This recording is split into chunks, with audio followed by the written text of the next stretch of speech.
Во диско сме или во воена зона, со пушки на подиум специјалци вршат претрес на луѓе. Травматизирање на ваков начин е неупростливо и нема да се заборави. Ова се само дел од коментарите на социјалните мрежи од очевици за синокешната рација во неколку скопски дискотеки.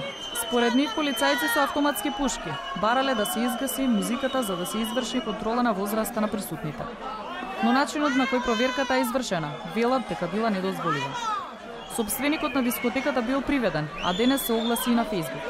Контролата на полицијата ја нарече срамна. Бараме драстично намалување на казните и ревидирање на улогата на инспекцијата во овие процеси. Бараме да престани злоупотребата на полицијата за инспекцијски контроли. Само во Македонија сопствениците, вработените и гостите можат да бидат вознемирувани од цели единици инспекции во придружба со полиција, без налог од суд. Од полицијата со соопштение пак информираа дека рацијата била согласно процедурите. Велат Узуновски бил приведен бидејќи давал отпор на полициското делување. Од МВР вела дека има повредени и полицајци.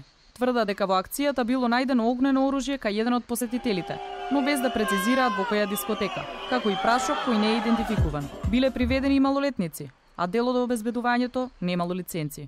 За спроведувањето на акцијските контроли направена е претходна проценка за бројот на присутни лица како и за околностите во кои тие се спроведуваат, заради што се ангажирани соодветен број на полициски службеници кои постапувале согласно процедурите и законските одредби, доколку се воочат евентуални недоследности, одделот за внатрешна контрола и професионални стандарди ќе превземе соодветни мерки.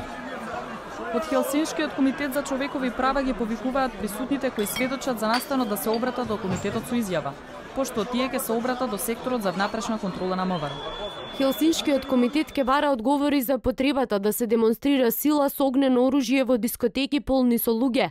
Ке се постави и прашањето на командна одговорност, која дал наредбата и зошто. Полицијата постои да ги заштитува граѓаните и да постапува во рамки на дозволена и неопходна примена на сила и мерки за присилба, секогаш заради обезбедување на сигурноста и безбедноста.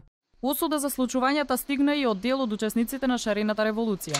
Дел од граѓаните на социјалните мрежи пак со поддршка за акцијата.